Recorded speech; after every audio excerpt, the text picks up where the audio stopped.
Halo Tribuners, salam jumpa di Tribun Ambon hari ini edisi 11 Oktober 2022. Bersama saya Mesya Marasabesi. Tribuners, sejumlah berita terbaru dari Kota Ambon dan sekitarnya akan kami hadirkan untuk Anda. Kita mulai dengan berita pertama. Jalan berlubang di Jalan Jenderal Sudirman Ambon hingga tanjakan 2000, pengendara motor sering jatuh. Hati-hati melintas di Jalan Jenderal Sudirman hingga tanjakan 2000 Kota Ambon. Ruas jalan di kawasan Kebun Cengke itu cukup membahayakan pengendara, utamanya bagi pengendara roda 2 atau motor. Itu lantaran terdapat banyak lubang, mulai dari lubang kecil hingga lubang mengangai yang membentuk genangan. Pantauan di lokasi Selasa 11 Oktober 2022 pagi terhitung sekitar 60 lubang di jalan yang menghubungkan kawasan Batu Merah Puncak hingga ke Stein itu. Ada sekitar 10 lubang yang memiliki panjang 1 meter dengan kedalaman lubang rata-rata 5-10 cm. Juga ada sekitar 30 lubang yang berukuran 50 cm dengan kedalaman 5 cm. 20 lubang sisanya hanya lubang dengan ukuran 10 cm. Pengendara yang melintas pun tidak berani menancap gas saat melewati jalan berlubang itu. Akibatnya kerap didapati arus melambat dan memicu kemacetan saat jalan sedang ramai.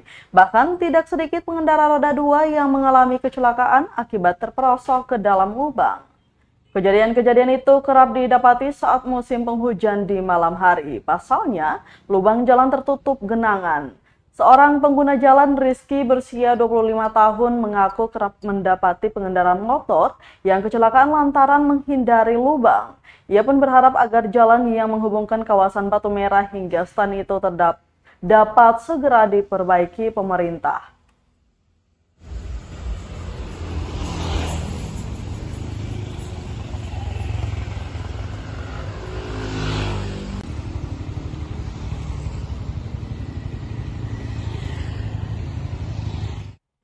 Tribuners, banyaknya kasus korupsi dana desa di Seram bagian timur, Ali Kolatnena minta Pemkab evaluasi.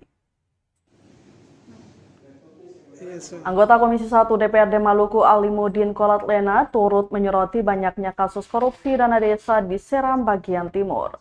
Seperti diketahui, Seram bagian timur merupakan kabupaten dengan kasus korupsi dana desa terbanyak di Maluku. Dengan data ini, legislator asal Seram bagian timur itu berharap bisa dijadikan bahan evaluasi bagi pemerintah kabupaten. Yang paling utama lanjutnya Pemkab Seram bagian timur harus meningkatkan kapasitas pengelolaan dana desa. Pasalnya menurutnya kelemahan amat besar berkaitan dengan pemahaman pengelolaan dana desa dan alokasi dana desa. Alimuddin menambahkan tentu terdapat banyak kendala tentang pengelolaan DD dirasakan aparatur desa. Olehnya itu langkah terukur mencegah harus dilakukan. Diberitakan sebelumnya selama tahun 2021 hingga 2022, Kabupaten SBT menyumbang kasus korupsi DD atau ADD paling banyak. Terhitung ada 3 kasus di 2021 dan 6 lain tahun 2022 yang terekam di Kejari SBT maupun cabang Gorom. Data dari Kejaksaan Tinggi Maluku menyampaikan bahwa kasus pengelolaan dana desa tahun 2021 dan 2022 itu paling tinggi kasus hukumnya itu di Seram bagian timur. Memang itu fakta yang juga kita akui itu.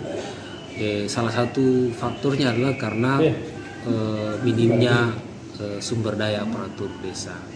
Karena itu memang di banyak kesempatan dan lagi-lagi dalam kesempatan ini kita minta kepada pemerintah daerah Seram bagian timur untuk bisa melakukan kegiatan-kegiatan dan program peningkatan kapasitas aparatur desa di Seram bagian timur secara masif sehingga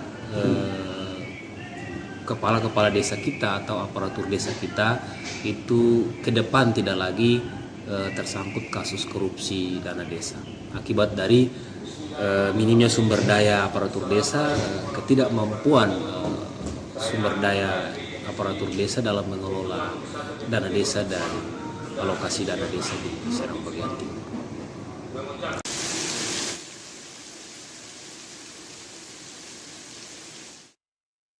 Simak jadwal dan harga tiket speedboat rute Tulehu Kailolo.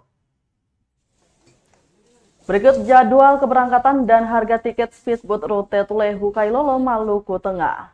Speedboat dari Tulehu menuju Kailolo diberangkatkan mulai pagi sekira pukul 7 pagi. Sekali perjalanan, harga tiket dijual Rp25.000 saja per penumpang. Hal ini diakui petugas Jasa Raharja, Tika Reda Bolang. Dia menyebut tiket sekali berangkat hanya Rp25.000, namun ditambah biaya jasa pelabuhan, sehingga totalnya menjadi Rp28.000. Dengan menggunakan speedboat lanjutnya, hanya butuh waktu kurang lebih 20 menit sudah tiba di negeri Kailolo. Dia pun mengimbau calon penumpang untuk berada di pelabuhan speedboat 15 atau 30 menit sebelum keberangkatan untuk kelancaran pelayaran. Diakuinya rata-rata penumpang per hari sebanyak 100 orang. Namun biasanya ketika hari raya Lebaran biasanya lebih dari 1.000 orang.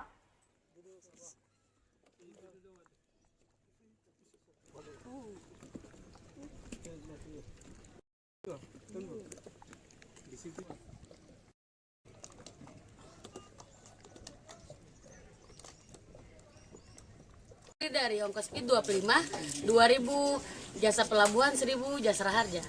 Biasanya rata-rata berapa orang per hari Ibu di pangkalan sini? Yang bisa dibilang karena kalau kadang-kadang kalau dapat penumpang banyak itu banyak, kalau kira-kira kalau sunyi kira-kira dari pagi sampai sore itu ya 100 orang. 100 orang. Itu kalau misalnya ramai itu bisa Ya tak terhingga, tidak bisa dihitung kakak. Siap. 1.000 lebih, kadang sampai 2.000. Ya, itu biasa kalau misalnya hari raya Lebaran gitu atau mudik gitu ya, Bu? Iya, harus mudik. Ya, terima kasih, Bu. Iya, sama-sama.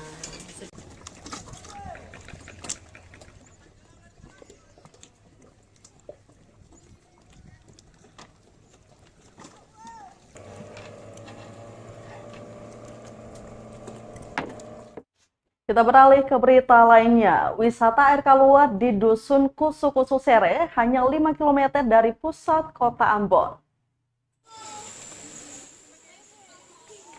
Ingin berwisata ke lokasi permandian yang jaraknya tak jauh dari pusat kota Ambon? Anda bisa melancong ke air kaluar di kawasan Kusu-Kusu Sere, Negeri Urimeseng, Kecamatan Sirimau, Kota Ambon. Hanya berjarak sekitar 5 km, lokasi ini bisa ditempuh dengan kendaraan beroda 2 maupun roda 4.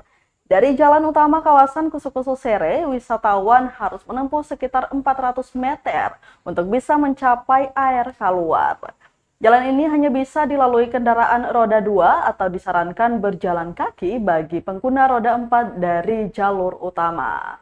Destinasi wisata Maluku satu ini sudah sangat terkenal, terutama bagi warga sekitar Kecamatan Sirimau. Pantauan tribunambon.com Senin 10 Oktober 2022 pukul setengah 3, pemandangannya yang asri dengan pepohonan rimbun di setiap sisi air kaluar. Airnya berwarna hijau toska, membuatnya sejernih kristal. Tampak banyak pengunjung yang merupakan warga sekitar Kusu-Kusu Sere berdatangan. Pengunjung hanya perlu merogoh kocek sebesar Rp2.000 per orang, sudah bisa menikmati segarnya air kaluar. Wisata Maluku ini dilengkapi dengan fasilitas kamar ganti dan beberapa bangku yang terbuat dari kayu. Wisata air kaluar ini adalah milik PDAM Kota Ambon, namun sekarang dikelola oleh organisasi pemuda setempat yakni AMGPM Ranting Bet Page. Hal itu diakui pengurus Ranting Bet Page, Helsona Parera, saat diwawancarai tribunambon.com di air kaluar. Sementara itu, warga setempat Risat Kaihatu menjelaskan bahwa kolam pemandian ini telah ada sejak tahun 1927. Saat itu Belanda yang saat itu menjajah Pulau Ambon. Biasanya tempat wisata ini ramai di hari libur dan akhir pekan. Debit air kolam pemandian ini akan penuh pada musim penghujan. Namun jika kemarau panjang, debit air akan berkurang.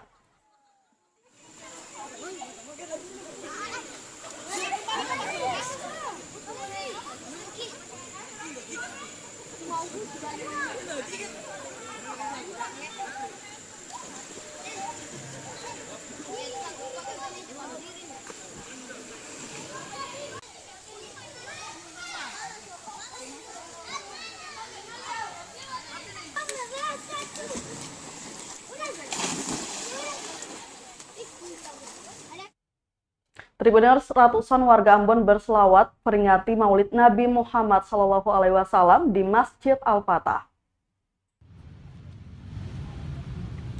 Ratusan warga Ambon memperingati Maulid Nabi Muhammad SAW di Masjid Raya Al-Fatah, Senin 10 Oktober 2022 malam.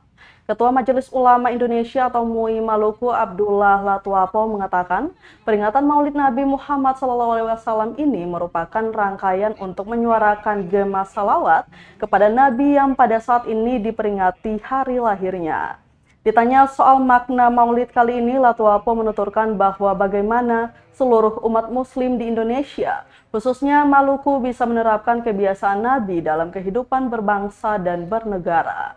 Misalnya saat dulu di kota Madinah, Nabi Muhammad SAW mampu membangun kehidupan sosial yang damai di tengah keragaman umat. Diketahui artis sekaligus penulis yang telah hijrah, Khadijah Peggy Melati Sukma, membawa tausiah dalam memperingati Maulid Nabi ini. Selain di Masjid Al-Fatah, kegiatan serupa juga akan digelar pada 4 titik lainnya di kota Ambon, yakni di Masjid Al-Hamid Waiheru, Masjid Agung Anur Batu Merah, Masjid Al-Falah Waihaong, dan Masjid Darun Naim Wayame, Selasa 11 Oktober 2022 mendatang.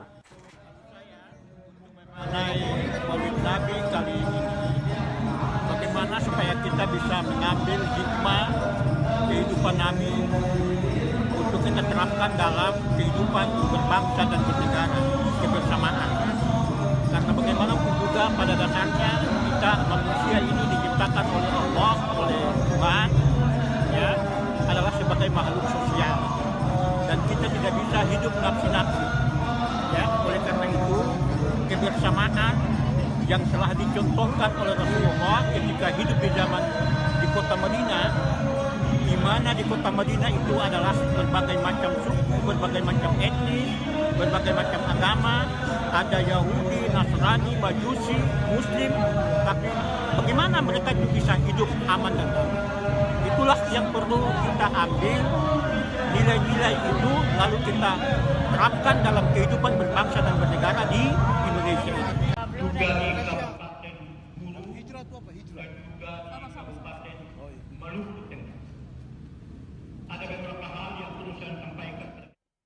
Tribuners, kelompok nelayan Lawamena Hulala Negeri Morela terima bagan apung fiberglass dari BI Maluku.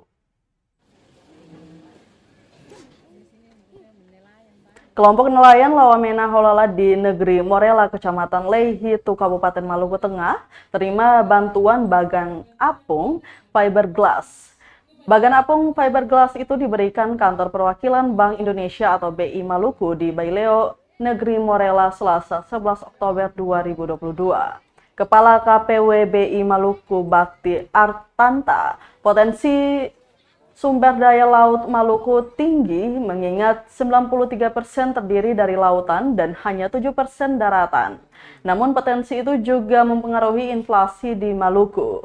Lanjutnya, pemberian bagan apung fiberglass ini sekaligus menekan laju inflasi di Maluku, serta membantu meningkatkan potensi kelautan dan ekonomi warga di Maluku, khususnya di Pulau Ambon. Di sisi lain, Tribuners, Sekda Maluku Sadlili mengatakan pemberian bagan apung ini merupakan kolaborasi dari pemerintah, BI Maluku, TNI Polri, dan Universitas Patimura Ambon. Apresiasi pun diberikan atas kolaborasi membangun masyarakat bersama. Tak hanya pemberian bantuan, BI Maluku juga menggelar sosialisasi cinta, bangga dan paham rupiah dan kris serta kas keliling Bank Indonesia. Kita beri aplaus yang meriah.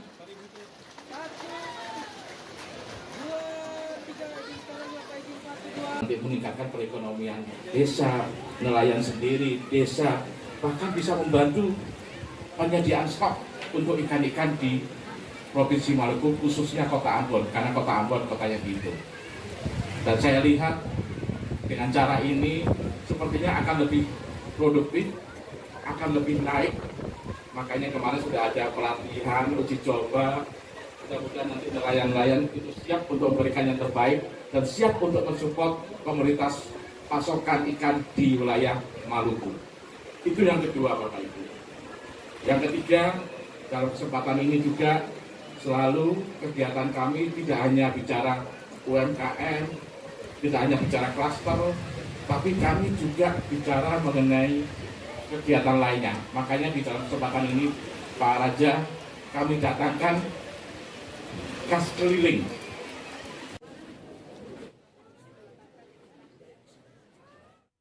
Kita beralih ke Kabupaten Maluku Tengah. Tribuners, harga cengkeh di Kota Masohi tembus Rp117.000 per kilo. Berikut ini update harga cengkeh di Kota Masohi, Maluku Tengah. Per hari ini Selasa 11 Oktober 2022, harga cengkeh berada di angka Rp117.000 per kilo. Salah satu karyawan Ekan toko pengepul hasil bumi mengatakan, sebelumnya harga bahan rempah dengan nama latin Syzygium aromaticum itu berada di kisaran Rp80.000 hingga Rp90.000 per kilogram. Meski naik tambah dia, harga rempah-rempah yang satu ini biasanya tidak bertahan lama, tergantung permintaan pasar di Surabaya. Bahkan kata dia, harga demikian tidak serta-merta bertahan lama. Jika turun harga, komoditi rempah buruan penjajah di zaman bisa anjlok dalam sehari. Sementara itu, harga pala dan kopra terpantau stabil. Harga pala batok bundar Rp80.000 per kilo, pala asalan Rp70.000 per kilo. Sedangkan untuk puli pala kini berada di pasaran Rp200.000 per kilo. Sedangkan pala Papua atau pala panjang Rp70.000 per kilo. Sedangkan puli pala Papua Rp170.000 per kilo. Kalau yang satunya? Yang asalan 70. 70. Ya. Kalau yang panjang itu pala apa? Yang panjang itu pala Papua. Kalau Oh, pala yang Papua. intinya itu 70.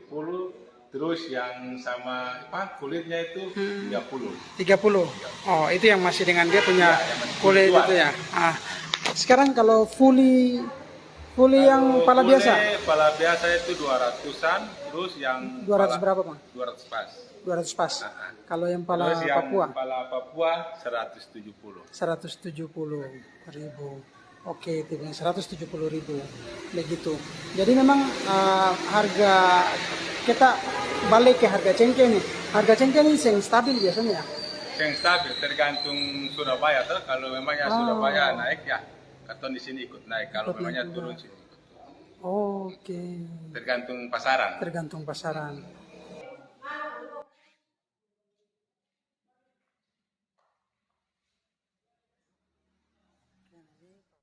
Kita ke berita terakhir, Tribuners. Harga cabai rawit di Pasar Binaya Masohi turun. Pedagang sebut belum normal.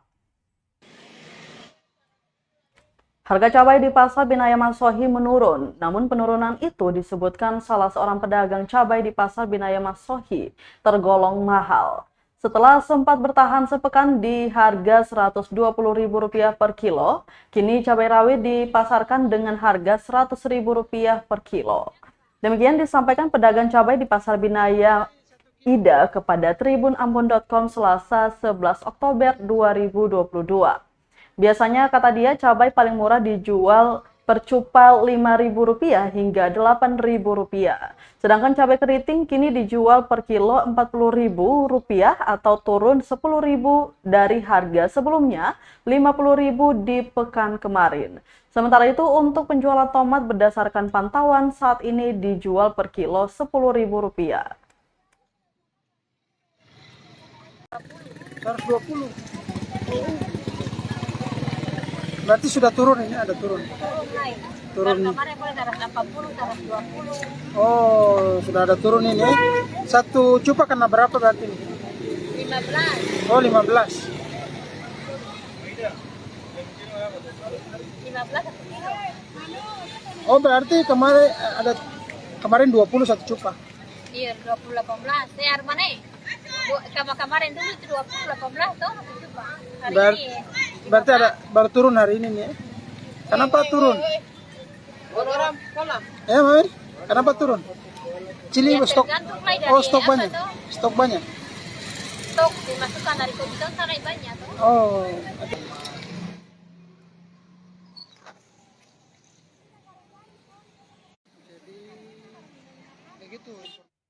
Baik, Tribuners, seperti itu tadi sekaligus menutup rangkaian kebersamaan kita di Tribun Ambon hari ini, edisi 11 Oktober 2022. Mewakili seluruh kru yang bertugas, saya Mesya Marsabesi pamit undur diri. Selamat malam dan sampai jumpa. Amato.